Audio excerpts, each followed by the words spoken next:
Hello, I'm Robin Pauc. I'm the director of the Tinsley House Clinic. Hello Robin, thank you for joining us. I want to talk to you today about tics and Tourette's. We've had a question in and I'd like to put it to you. If my child starts to blink excessively or keeps grimacing, are they going to develop Tourette's? Right. Now, the first thing we have to realise here that blinking and grimacing are almost a normal developmental stage for a great many children. Now, particularly when children are tired, are stressed, whatever, they're likely to blink, to make faces, to grimace. Now, the reason why we think this happens is that the brain has to develop, but it doesn't all develop at the same time. Some bits develop, other bits develop a bit later. Now, most of the brain works by inhibiting other areas of the brain. So the interesting thing is that inhibition of inhibition equals excitation.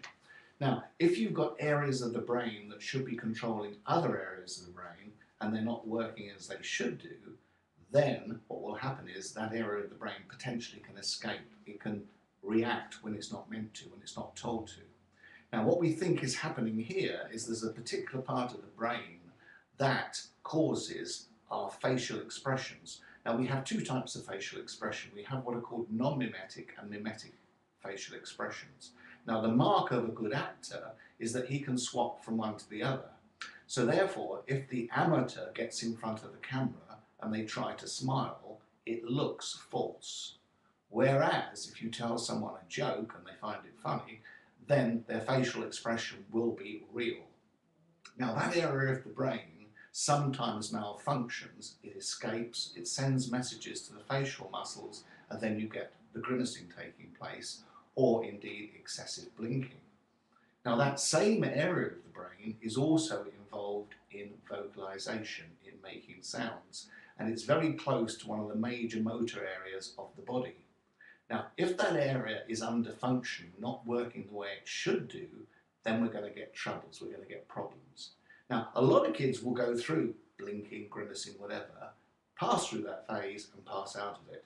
If they don't, if it stays and it progresses that you've got facial tics, grimacing, blinking, and then vocal tics where it may be just making noises, squeaking, whatever, then that's when we need to intervene at the earliest possible age, not to leave it so it develops further and further and further.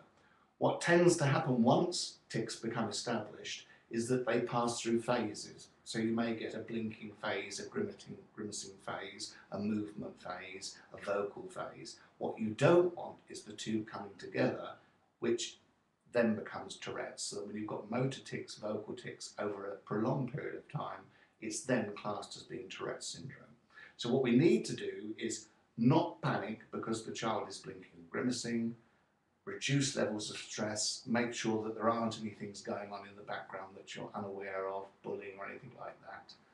Monitor it, make sure that the diet's good, if needs be supplement the child with omega-3, omega-6, vitamins, minerals. Don't worry about it. If it persists, then seek help. Now, if you visit my website, tinsleyhouseclinic.co.uk, there's loads of advice on what to do, how we can help. If it's approached early on, it's treatable. The longer it's left, the harder it becomes. But it doesn't mean to say that it's impossible.